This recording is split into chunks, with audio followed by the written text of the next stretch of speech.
Kanye West's Good Music had one of the craziest runs in the history of rap, but even though they ran the game for over a decade and helped discover some of the biggest rappers of this generation, the label has completely fallen off over the last few years. From media backlash to mental breakdowns, this is the crazy story of how Good Music went from dropping massive hits to losing all its artists one by one. Kanye started Good Music in 2004 when Sony BMG Records offered him his own label. Ye had just released The College Dropout on Rockefeller Records earlier that year.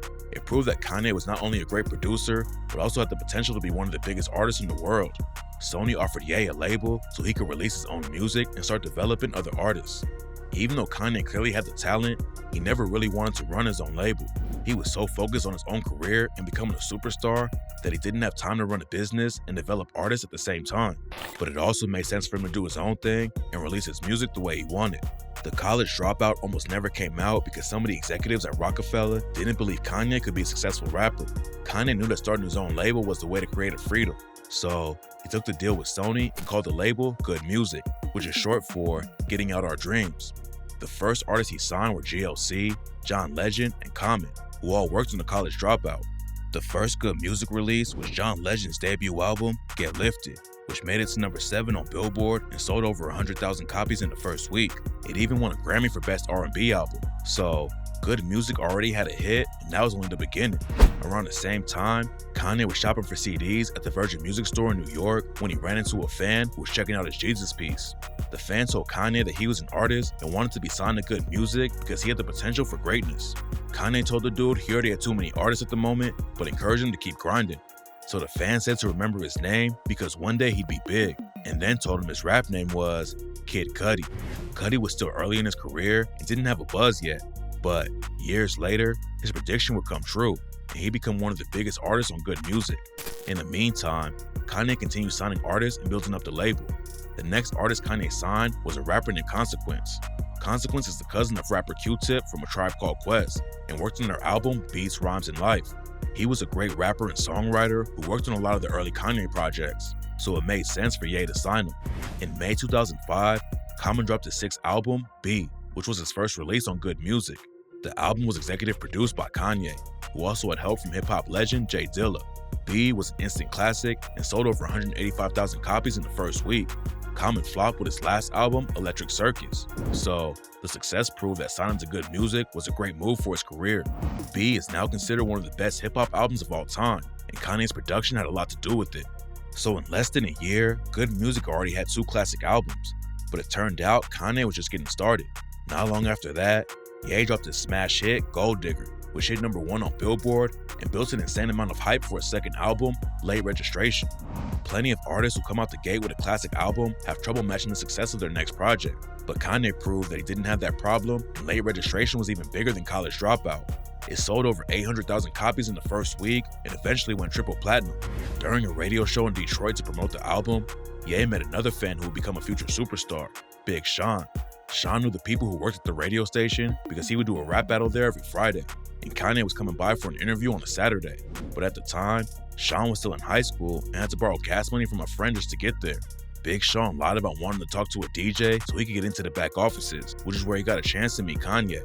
As they were walking out, he started spitting a freestyle and kept going for over 10 minutes. It didn't happen overnight, but 2 years later, he signed to Good Music. Big Sean officially joined the roster in 2007. Around that time, Ye was also finishing up his 3rd album, Graduation. To promote the project, Kanye started a competition with 50 Cent to see who could sell more albums the first week. 50 was getting ready to drop his 3rd album, Curtis. So, they both agreed to drop on the same day to see who sold more and had a bigger fan base. Most people thought 50 would crush Kanye because he had the tougher image. Even though Kanye had a huge fan base, they were going head-to-head to see who was the biggest name in rap. 50 was not only a superstar, but also had more street cred than almost any artist in the game. So, a lot of fans assumed 50 would win, but Kanye ended up destroying him. Graduation sold almost 1 million copies the first week, and Curtis sold under 700,000. Graduation was also called an instant classic, while Curtis got mixed reviews. It proved that the rap game was starting to change, and that fans didn't care how tough an artist was as long as the music was great. That helped kick down the door for the next generation of Good Music rappers, who didn't come from the streets but still had talent. By 2008, Kanye was looking for new artists to sign. The next artist he brought in was a singer from the UK named Mr. Hudson. Mr. Hudson wasn't exactly a rapper, but his sound fit perfectly with the new direction of the label. Around that time, Kanye also reconnected with the Fannie Man at the Virgin Megastore, Kid Cudi, and signed him. Cudi's breakout track, Day and Night, blew up on MySpace and all the popular music blogs, which caught Kanye's attention. He had Cudi start writing hooks for Jay-Z and also had him working on his next solo project, 808s and Heartbreak. With artists like Big Sean and Cudi on the label, the sound of good music started to change. Even though it was great for business, not all the other artists could keep up. Common's next album, Universal Mind Control, was a flop and only sold around 80,000 copies in the first week. He stuck around for a few more years, but it was his final album on the label and also the last with any production from Kanye. That started to show the problem with good music. Kanye's goal was always to create new sounds and find new talent who could help bring his vision to life, but any artist who didn't fit that direction got left behind. When you have a boss who changes his mind as much as Kanye, it can be hard for everyone to keep up. So even though he was signing new talent all the time, he started to lose all the people who were there from the beginning. Consequence and GLC also never really popped off and ended up leaving the label without seeing much success. John Legend would last a little longer and had a hit with his next album, Evolver. But then Kanye would shock the world by dropping one of the most controversial projects of his career, 808s and Heartbreak. The album still went #1 and racked up over 450,000 album sales in the first week, but it was Ye's lowest first week numbers since College Dropout, and the album got mixed reviews from fans. Now, most people agree that 808s is one of Kanye's most influential albums. It started a whole new wave of melodic hip-hop that's still popular today, but at the time, the world wasn't ready for it. On top of that, Kanye was also having problems in his personal life. Right before the album dropped, his mom, Donda, passed away while having plastic surgery. A few weeks later, he also broke up with his fiancée, Alexis Pfeiffer. After his mom died, the people around Kanye noticed him start to change. Some even started to doubt if he'd ever bounce back and match the success of Graduation or if it was over for Kanye and good music. Ye took a few years off to work on his next album, but in the meantime, he kept doing features and producing for other artists on his label. He linked up with Pusha T for the first time in 2009 by hopping on the song Kinda Like a Big Deal while Pusha was still with the Clips. Ye also worked closely with Kid Cudi on his first album, Man on the Moon. The album also ended up being a huge success and sold over 100,000 copies in the first week, which was another big win for good music. A few months later, Kanye had one of his most viral moments ever after he interrupted Taylor Swift at the VMAs. Yo, Taylor, I'm really happy for you. I'm gonna let you finish. But Beyonce had one of the best videos of all time. One of the best videos of all time. This got him some bad press, so he decided to dip off to Hawaii to finish working on his next album. He brought the whole Good Music camp out to work with him and hosted some legendary recording sessions with some of the biggest names in music. In the summer of 2010, he announced Good Music Fridays. They dropped a new single every week with features from the artists on his label, along with huge names like Beyonce and Justin Bieber. He also debuted the song Runaway with Pusha T at the VMAs, which helped build a ton of hype for his new album. So, Ye was slowly starting to win back fans and prove he could still drop amazing music. He also kept signing new artists to Good Music. By the end of 2010, Kanye had signed 3 respected lyricists, Sci-Hi to Prince, Mos Def, and finally, Pusha T. Some fans thought Kanye was done with traditional rap after he dropped 808s and Heartbreak, but he seemed to be getting back to his roots. 2010 ended up being a major year for good music. In November, Cudi dropped Man on the Moon 2. It was another huge success and debuted at #3 on the Billboard charts. Then, Kanye dropped his album, My Beautiful Dark Twisted Fantasy, a few weeks later. It debuted at #1 on Billboard charts, selling almost 500,000 copies the first week. It didn't run up crazy numbers like some of his earlier projects, but it was still a huge success with fans, and many thought it was the best album of Kanye's career. By 2011, Kanye was back on top and kept applying pressure. He signed a distribution deal with Def Jam, which helped take good music to a whole new level. He also signed 2 legendary producers, Q-Tip and Hit Boy, and dropped one of the best collab albums of all time with Jay-Z called Watch the Throne. Then, Ye announced a new Good Music album that was set to drop in 2012. The first single from Cruel Summer was a track called Mercy featuring 2 Chainz, Pusha T, and Big Sean with production from Mike Dean. It was a huge hit and became one of the most hyped songs of that summer. They followed it up with a remix of Chief Keef's I Don't Like, which was one of the biggest songs in Chicago at the time, and proved that Kanye still knew it was hot in the streets. Cruel Summer eventually dropped in September and hit #2 on Billboard charts. The album got mixed reviews, but had a few other classic singles like New God Flow with Pusha T and Ghostface Killah, and Click with Jay-Z and Big Sean. It also had an appearance from one of Kanye's newest artists on the label, a young rapper named Travis Scott. Travis had been couch surfing out in LA trying to make connections. Kanye ended up seeing one of his videos and was impressed by his talent, so he brought Travis to the studio to play his album.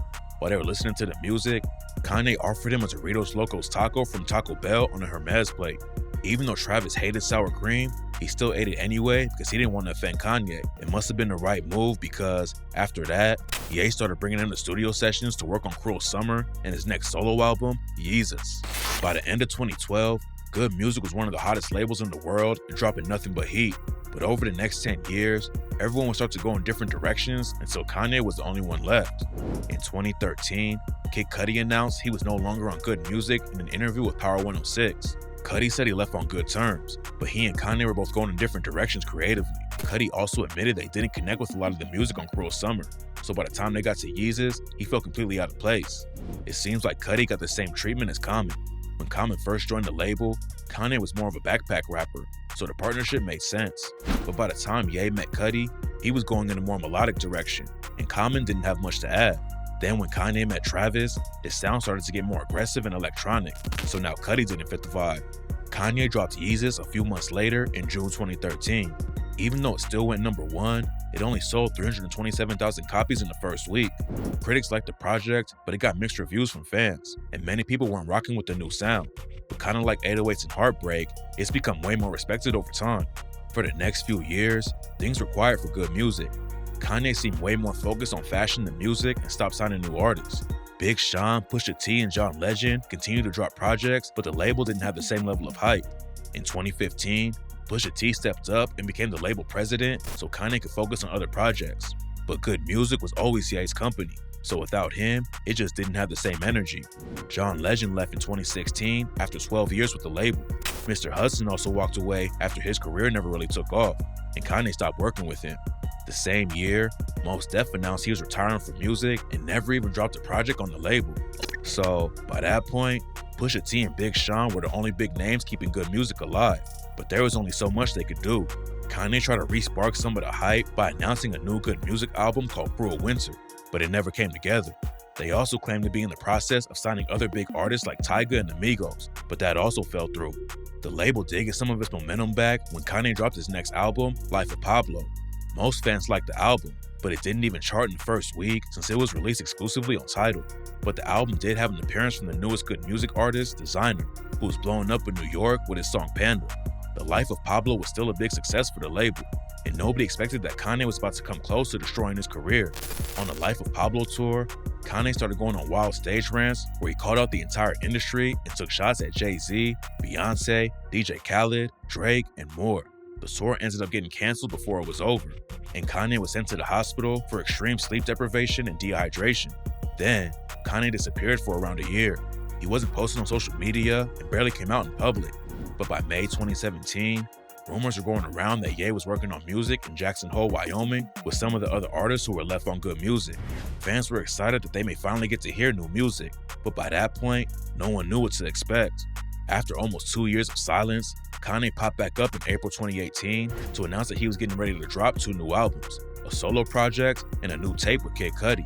Not long after that, Ye announced he was bringing back Good Music Fridays and dropping back-to-back albums by Pusha T, Teyana Taylor, and Nas, all produced by him. It seemed like maybe Good Music was about to make a comeback, but then things started to get crazy. First, Kanye dropped a single called Lift Yourself, which seemed like more of a joke than a real song. Even though it had a hard beat, Kanye just rapped a bunch of nonsense on his verse. Then, a few days later, he randomly showed up at the TMZ offices and said that slavery was a choice during one of his famous rants. This reality has been forced upon us. It is a choice, just like when I said slavery is a choice. So, fans didn't know if Kanye was losing his mind or if it was all a troll to hype up the new albums. Pusha T's Daytona was the first of the Wyoming albums that dropped. The project was a huge success and got great reviews from fans and critics, so Good Music had another home run. But after that, it was pretty much all downhill. The next project to drop was Kanye's solo album, Ye. Even though it had some of the old Kanye vibe, a lot of fans thought it sounded rushed and didn't have the same level of quality as his earlier albums. Kids See Ghost was next, his collab album with Kid Cudi. That project got a lot of positive reviews and felt like a throwback to the old Good Music days. But dropping albums back to back seemed to overload the fans and kill some of the hype for the later projects. Nasir, his album with Nas, got mixed reviews, even though people were expecting it to be another classic. By the time Teyana Taylor dropped, people were barely paying attention, although it was popular with R&B fans. The Wyoming albums were supposed to be Good Music's comeback, but they ended up being pretty hit or miss. They did have some great moments, but most of the albums didn't bring the quality people expected from Kanye.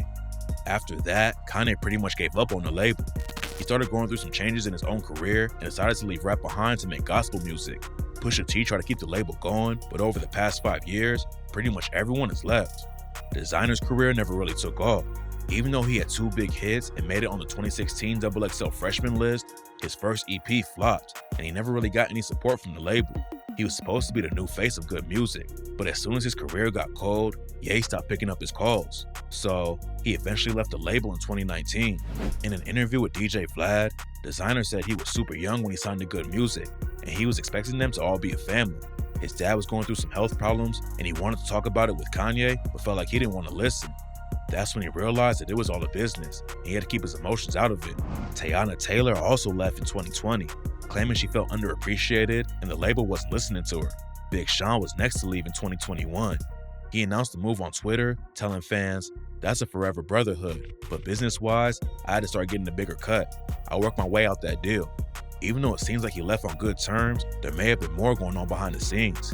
In an interview with Drink Champs, Kanye took shots at Big Sean and said that signing him was the biggest mistake of his career. "When I die, on my tombstone, it's gonna say, I deserve to be here because I signed Big Sean." Sean later responded during his own Drink Champs interview.